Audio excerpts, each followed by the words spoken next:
はい、お疲れ様です。はい、お疲れ様です。いやまた一つ終わりましたね。はい。あと4つ頑張りましょう。はい。まだ半分か。半分でもこれから長いのあるんだよな。まあ一番最初のやつが一番長いから。まあ最初はまああとね一つエルカさんには翻訳できないものがあるんで、まあおそらくこの字幕プロジェクトの目玉になるであろうスクワードの42なんですけど、この次の動画がそうですね。私が一人で頑張ります。ちょっと翻訳がバイリンガルじゃないとできない内容があるんで。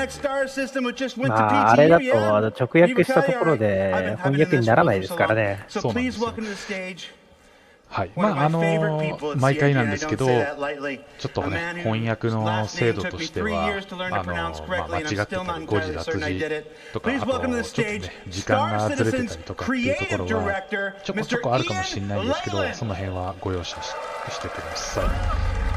ということで、始まりましたので見ていきましょうか。お、パイロ。Hello, everybody. Did I say it wrong? I did. Yeah, I did. I still didn't get it. One day. Thanks, Jared. Hello, everyone. Wonderful to see you all. Thank you for coming out. Did you guys see that worm? Really cool. All right. 今日は先走ってないですね。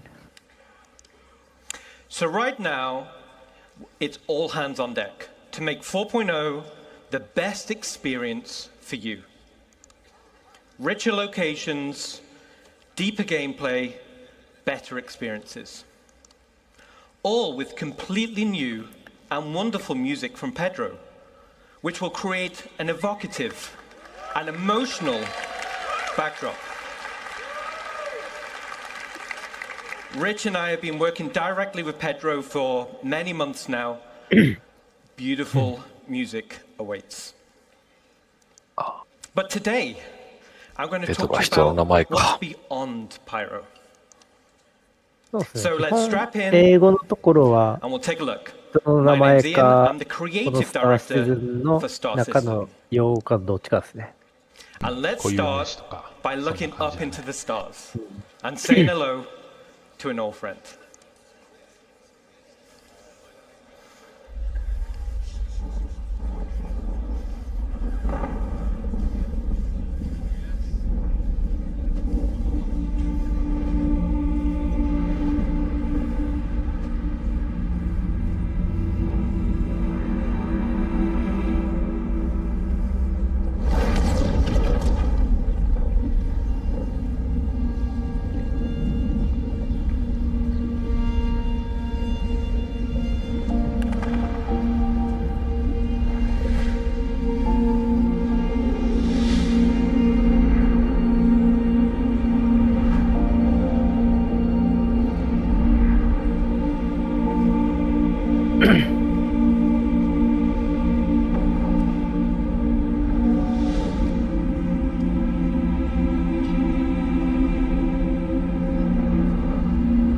あ、これ基地か。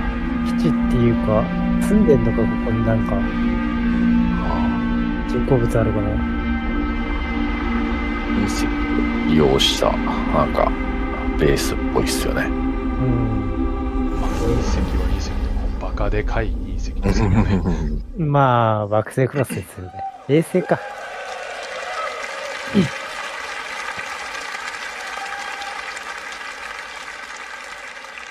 Awesome. All right. So this is Nick's system. Nix was discovered in 2582 by Carl Larry during the height of the newly formed United Empire of Earth's territorial expansion. Its most defining feature, and the source of its name, is the sprawling black dust cloud that occupies most of the system. The dust cloud severely hampers visibility and can interfere with your ship's scanners. This system does, however, border with Vandal space. Oh. So, visitors are being advised there are Vandal raiding parties hitting locations throughout the system. But, despite this, a small community has formed in the system, and this is on an asteroid in the belt between Nix2 and Nix3, and this asteroid is called Delmar. 字幕のニックスがちょっとスペル間違ってるけど気にしないで。ニ And here it ック is, スはニックスなん hidden だけど deep in the Glacium Ring. あと今話に出てきたバ But ンドゥールっていうの actually, が Delmar 敵 should の be なんかエイリア and ン now NPC is の話です an ね。actual asteroid.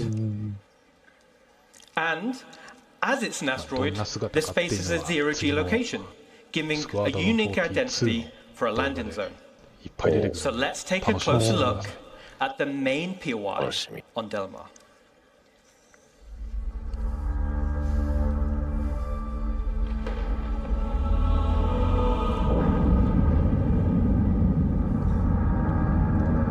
つまりここは敵の拠点ということですね。いや、ここは人類側じゃないかな。人類側です。あ、人類側か。敵勢力のエイリアンのその、国境沿いにあるって言ったらいいかな。ああ、はいはいはいはい。宇宙なんで国境っていう呼び方はどうなのかわからないんですけど、領域の境の方が、そうそうそうそう。に面してるその太陽系がニックスという名前の場所で、そこのまあ基地全小基地ですね、要は。全小っていうか、ここに住んでる人たちの隠れ家というかって感じみたいですね。さっきの聞いてたら。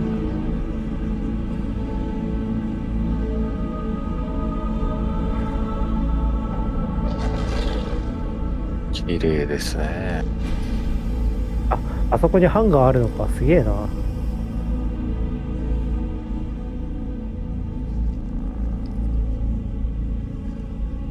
この中どうなってんだろう。All right.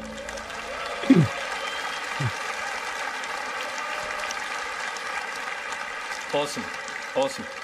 So, for all that remember, it's awesome to be able to say, welcome back to Levski.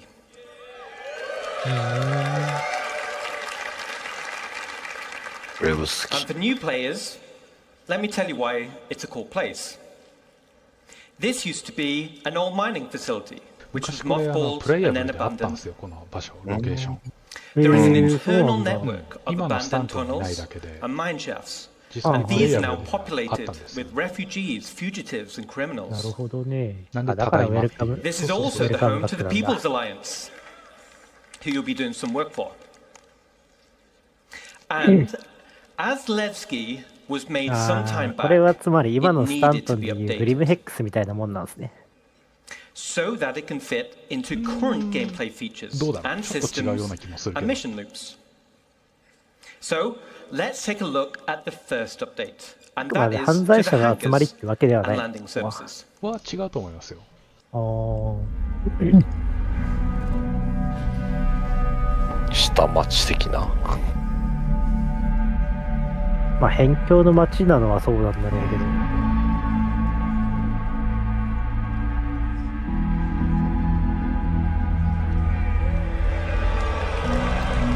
ポラリスじゃない？ホラーですよ。でかい。こんな感じなんだ。 4.0 で来る予定のキャピタルシップ。まあ、4.0 あれあいリリースで来るかどうかわかんないんですけど。あれ IAE で来るんですよ。4.0いやだっ、け？展示だけですね、IAE。ああ、本当だけなんだ。Release the Kraken!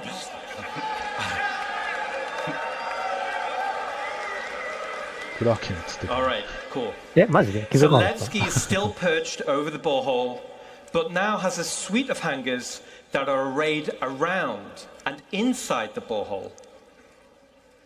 We're also increasing the quantity of hangars. This is to meet the ever-expanding players per server to remove hangar wait times. And this pass will be done for all landing zones in the game right now. ああ、じゃあエリア18とか And で for ハンガ players ー増えるん that だ。 don't want to store their ship, docking services will be added high upon the cliff walls. Now, other than hangars and docking services, there are other ways to enter the location, which are also getting new updates. Let's take a look.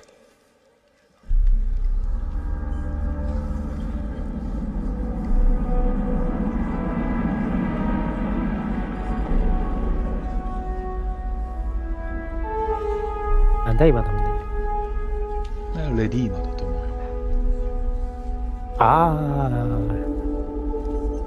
レディーマ見ないからな。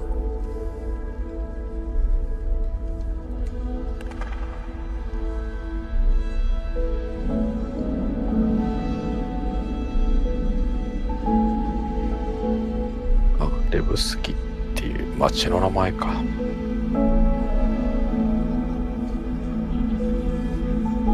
そういえば思い出した。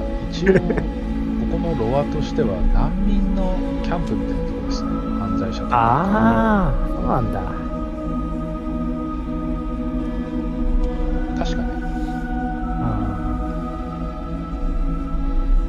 その辺についてはまたいずれロアについての動画もできたらなとは思ってます。結構ロア豊富ですからね、このゲームは。ラフトが。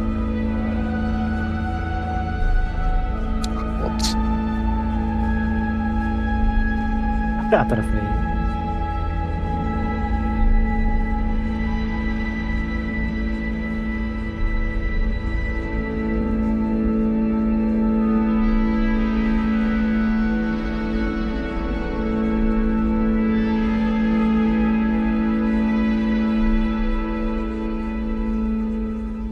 あれエクスパンスじゃない、なんだあれ。All right, awesome.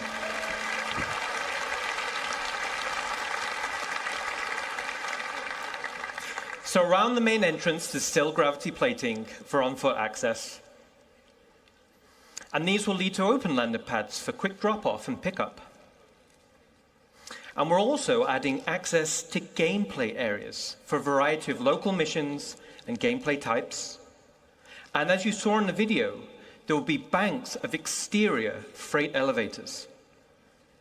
These can be used for quicker gameplay loops without requiring hangar services. Now, as this is a zero-G location, it also gives an opportunity for another type of specialist freight services. Let's take a look.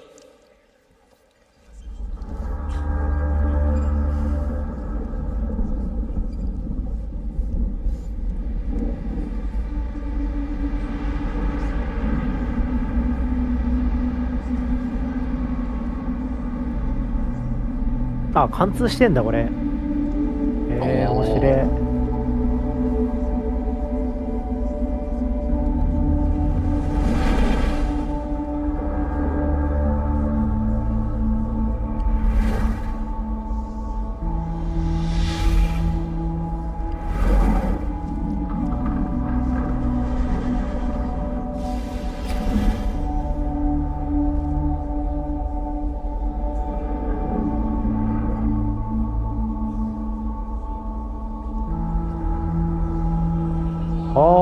なるほどね。面白いこと考えるな。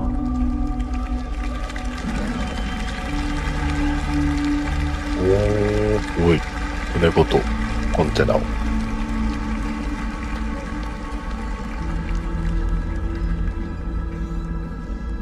そうだ、0G だからね。なるほどね。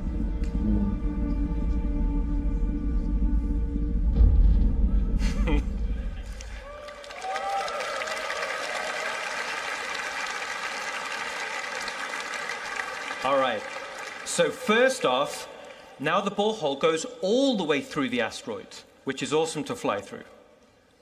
And down at the base of the asteroid, there will be banks of exterior 0G freight elevators. These will be priority access for Hull series ships. So for all the Hull series folks, we got you covered.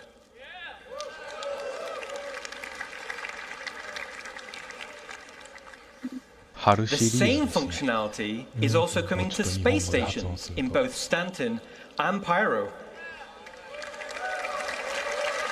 宇宙ステーションに導入されればいいね。But wait, there's a little bit more. Let's take a look.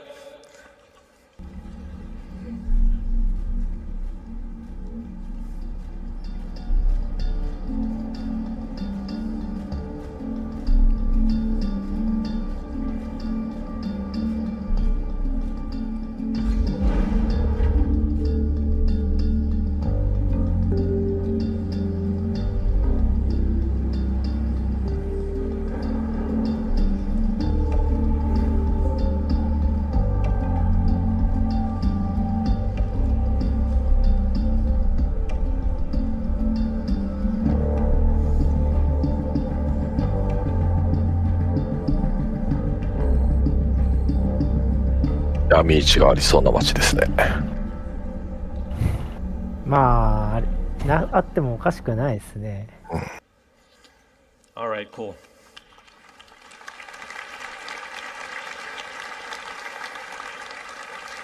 So, the external freight elevators will now have direct access to cargo decks to be able to quickly sell or pick up for the next run. So that concludes some of the exterior updates coming to Levski. But the interior is also getting some updates to bring them in line with current gameplay requirements. These will be spaces like cargo services, as we just saw, for hauling and supplies, and refinement centers, so you don't need to travel far to refine your ore. And we're updating the interior layout to provide better access to gameplay spaces. So to conclude, Nick system will be the next system after Pyro. Yay!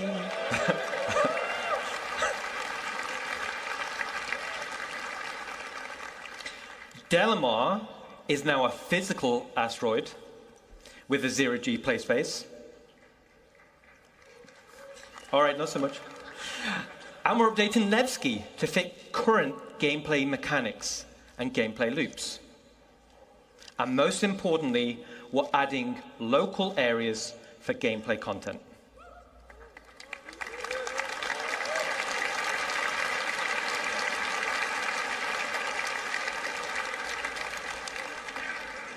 Now, speaking of gameplay in landing zones, let's leave Levski for now. And let's jump to Rainy Arcop, which is missing the most gameplay spaces right now. So we're continuing the Building Interior Initiative. We're adding additional districts to landing zones, which are gameplay focused. These gameplay areas will interweave with the landing zone, but ultimately will be independent.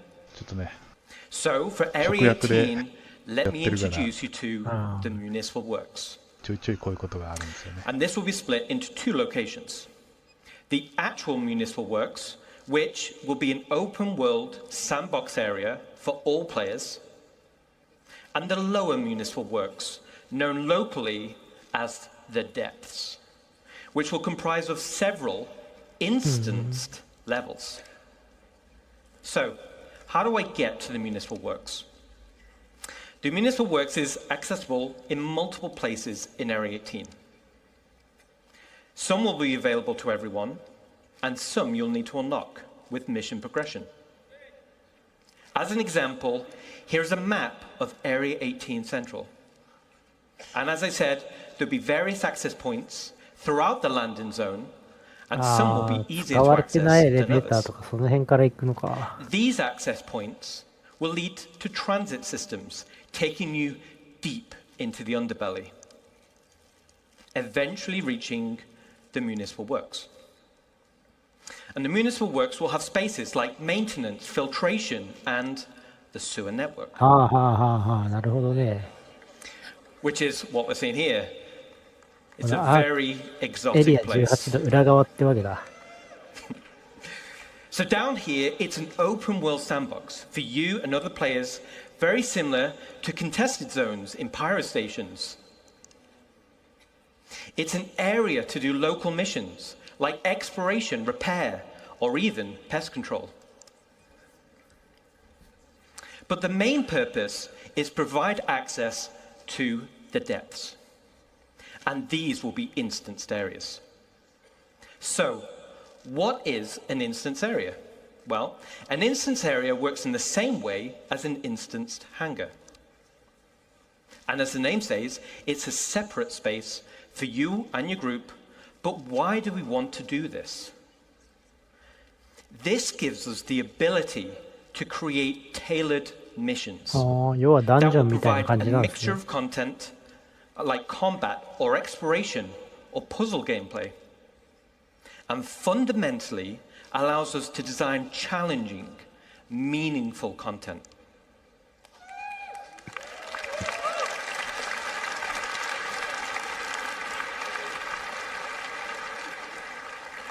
All right. So let me illustrate. Going over here. How the depths will be split by levels. Now, stay with me on this. We're going to rattle through it quick. So let's say you're in level B01. You're running a mission, you're having a great time with the curated content I just mentioned. But down here, you'll have to do a variety of content over a period of time and over multiple play sessions. At the end of the mission, you'll find an access point, which will bring you back to the landing zone. And you'll do this loop multiple times with different mission content. After achieving the required amount of progression, your access level will be upgraded. So this time, you head down the access point elevator, and now it takes you all the way down to level B02, and you continue on with your journey. Now this is your new area with different mission content, new rewards, and a new access point back to the LZ. The same as B01, you'll do this loop multiple times. And you guessed it, eventually you'll get access to level B03, and we continue deeper. With each level you unlock, you access new areas for new mission loops. You'll access new, more challenging curated content and access better and better rewards. And this is what will form progression-based content.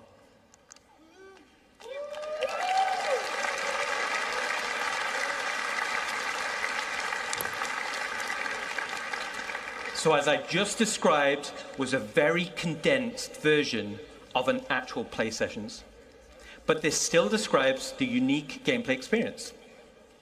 Landing zone areas which will offer long-term gameplay progression. So that concludes this section on gameplay spaces for landing zone. We're excited to show you more. All right.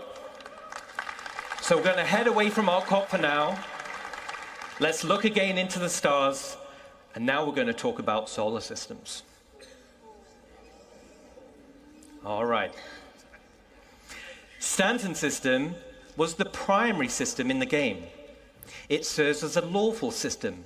It's protected by the UEE and will continue to be evolved and updated as we balance it with other systems. Then we have Pyro system, which we've spoken about at length, and this will serve as the primary unlawful system and is the perfect contrast to Stanton. Then, as we just saw, we have Nick's system. It's not a totally unsafe system like Pyro, but it depends on where you go, as it borders Vandal space. See that little bit of red? That's Vandal space right there. And the UEE does not protect this system. But we've got a little bit of space there, haven't we?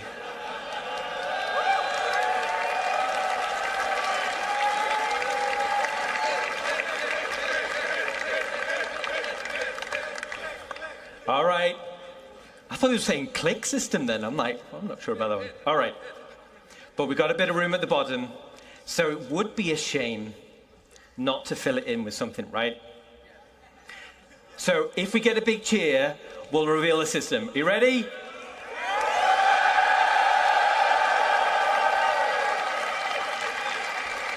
Very cool. Very cool. All right. Here it is. Oh, wait. Oh, all right. Okay. All right. All right. Okay. So let's take a sneak peek at system number 4. Here it is. Well, it's awesome, right? All right. No, in order to reveal the 4th system, let me take you on a little history lesson. And to do that, we're going to load up our old friend, the Galactipedia. So, we're back in the height of the human-Xi'an Cold War. Tensions were at breaking point. In 2542, Armistead Perry introduced a designation line for a group of 8 planetary systems that marked the borderlands between Xi'an and human control space. The United Planets of Earth designated the systems as no-fly zones and utilizing them as military staging grounds. But one system on the Peri line offered a key strategic position for a potential invasion into the Xi'an Empire. And that system was Castra.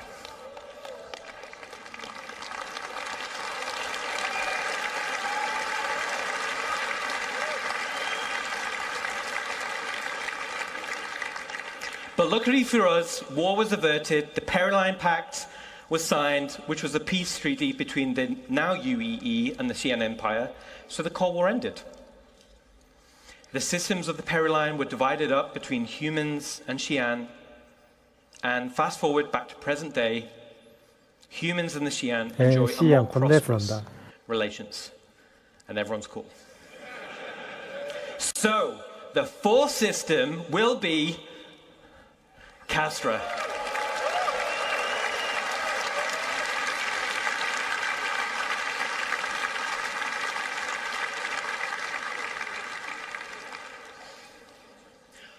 History lesson's over, so let's jump in and find out a little bit more. First we have Castra 1. Here it is. Castra 1 is a dead, coreless planet because it's too close to the sun to be terraformed for human habitation. So instead, the UEE Navy used Castra 1 for target practice, giving it the nickname of Bullseye. All the weapon testing throughout the Mesa era has left Bullseye covered in craters. And as you can see, it's super toxic, meaning ground exploration will require high-end environment suits. And as you saw in the weather demo, raging storms will create difficulty of access, giving risk and rewards for adventurers seeking unique minables and other items. Okay. Then we have Castra 2. The second planet from the sun is called Cascom. And this was the location of the military's staging area. Since the system was opened up to non-military settlement, it has since become a center of trade and tourism, but is still considered an Earth-centric traditionalist system, which prizes citizenship above all else. Let's head down to the surface and check it out. Breaking through the clouds, you'll find a landscape full of Great Lakes and lush crimson forests. And as you saw in the CTG presentation, you can see how we're going to make these worlds with the new technology. High up on the mountain range, here at the highest peak, we can just make out the landing zone called Sherman.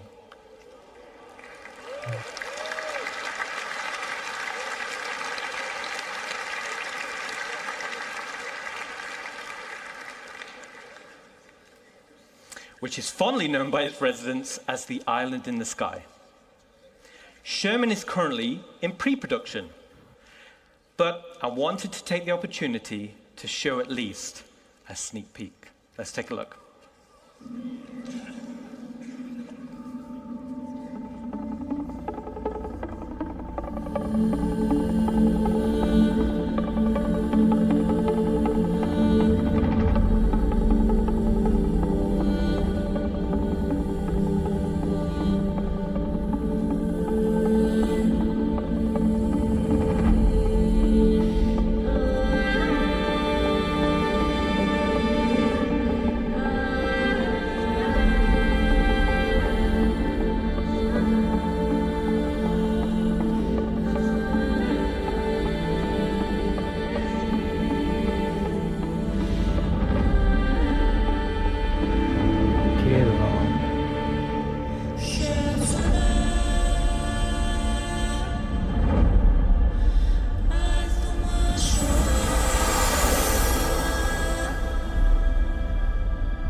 のすごい起伏が激しい惑星。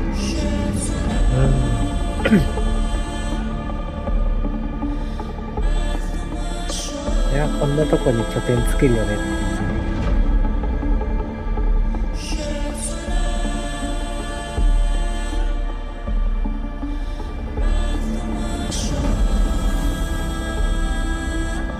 地球でいうところのエベレストみたいな山がそこら中にあるみたいな感じですね。そんな感じじゃないですかね。だって雲の上だもんこれ。食ってるの。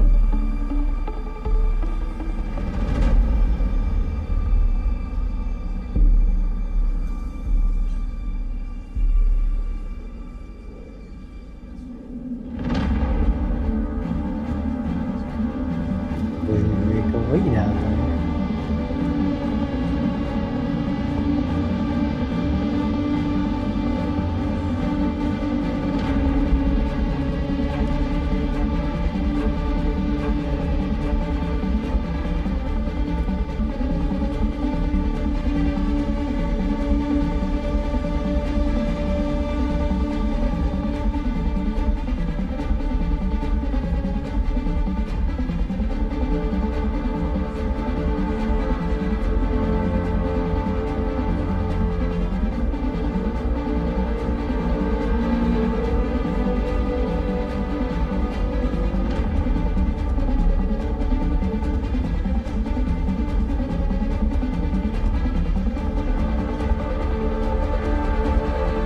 かっこいい。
Awesome.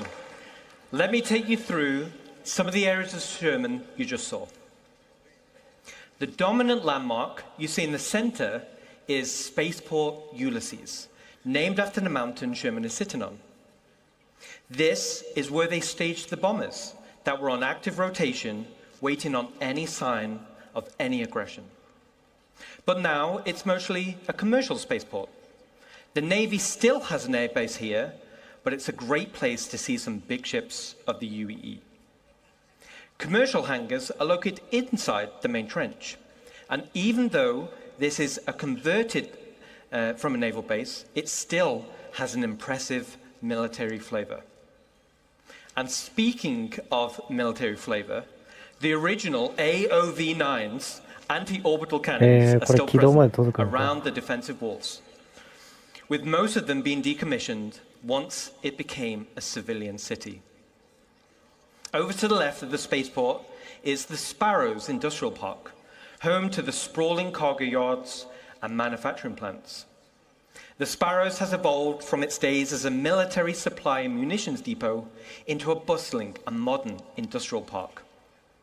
To the right side of the spaceport is Fort Riggs, which originally used to house the army when Sherman was used as a staging point for a potential ground assault of the Xi'an Empire. Since the area was decommissioned, it has now been turned into a business park and is the governmental center of CASCOM, with the Governor's Council headquarters located here. As this base was built during the Mesa era, as humans were expanding their borders, this introduces a new architectural style for humans. Between the First Travorian War on one front and the CitizenCon War on the other, a new style called Henoism arose. With an emphasis on prefabrication and fortification, the designs were robust, durable against warfare and harsh enemies and harsh environments. And from all the locations we just saw, high up on the upper wall, you can see the commercial district, and specifically the Ansel shopping complex. Situated high above the sprawling main base below, the Ansel area originally served as the command center to Sherman's military operations. Inside this building, you'll find key areas like the Edge of Oblivion Bar, which was converted from the old officers' lounge. You'll also find Eckhart Security Headquarters, and you'll find the Mercenary Guild Headquarters. The other areas in the commercial district include the OPA towers for habitation. That's the building on the left. And on the right, it's the Imperial Sherman Infirmary. There's also the Reeves Military Museum, where you can experience the history of humanity's military and the role that Castra has played in keeping the 普通に empire 面白 safe. そう。行ってみたい。 And finally, 観 we 光地 have だね。 Overlook Point, そう、行 which って is み the たい name で of す the vantage よ。 point and park situated in front of Central Command, which has the best view overlooking the landing zone. So that's a quick overview of some of the key areas of Sherman. I think it's devastatingly beautiful, with a rich history and unique mood and vibe.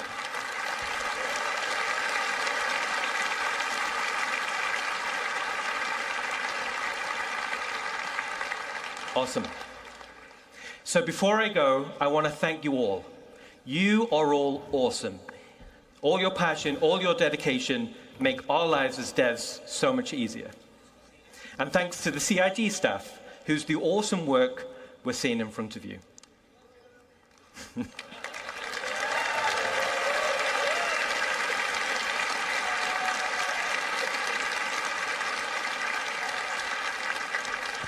今出てきたの So が thanks again. 次のパイロに続い You are all て出てくる amazing, ニ passionate, ックスってい and うの enabling us to と、 dream カス big. トラか Enjoy the rest of your show. がこんな感じで実装されますよ、 1.0 までに行きますよっていう話でしたね。はいはいはい。はい、じゃあまあ次の動画なんですけど、翻訳は私が一人でやります。はい。はい、お願いします。うん、頑張ります。はい。まあね、最後にね、もう一度、その字幕のね、ちょっと間違いとかっていうのはまあちょこちょこあるんですけど、まあ、どうやって字幕作ってるかっていうのをざっくりと言うと、まあ文字起こし、まあ、英語でその機械に、まあ、文字を起こしてもらって、それをエルカさんと、あと今回いないんですけど、アパロイドさんとか、まあ私も多少やってるんですけど、翻訳機でまあ直訳してます。で、それがまあ全体的にまあ1ラインずつ直訳しちゃうと本当にわけのわからないことになってしまうんで、少なくとも文章として内容がちゃんとつながるように調整するっていうような作業をしながらやってました。はい。なので、まあ、その動画を見ながら聞き取って翻訳をしてるわけではないので、まあ、ちょっとね、スペルミスだったりとか、そもそもその機械が聞き取った英語のそのスペルがもともと間違ってたりとかっていうので、結構おかしい表現をしてたりっていう場合もあったりするんですけど、まあ、今のところ問題なく、まあ、全体的な内容としては理解できるようになっているんじゃないかなとは思います。そうですね。まあ翻訳してて、あれって思うことあるんですけど、動画見ながら字幕見てみると、意外と合ってるんだなっていう感じなんで、まあ困ることはないかなっていう感じですね。はい。まあ次のね、ちょっと動画はね、本当に映画のようなね、ストーリーがいっぱいあるんで、まああと、そのキャラクターたちの演技とかね、そういうのがやっぱ多い内容だったんで、まあこれはさすがに機械翻訳で直訳すると本当になんていうんですかね、変なことになるんで、まあ私が全部マニュアルでやります。楽しみですね、こうなってくると。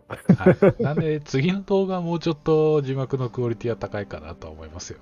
まあ、全部マニュアルでやるんで、その代わりね、ものすごい時間かかっちゃいますけど、機械翻訳使ってもね、やっぱ時間かかりますからね。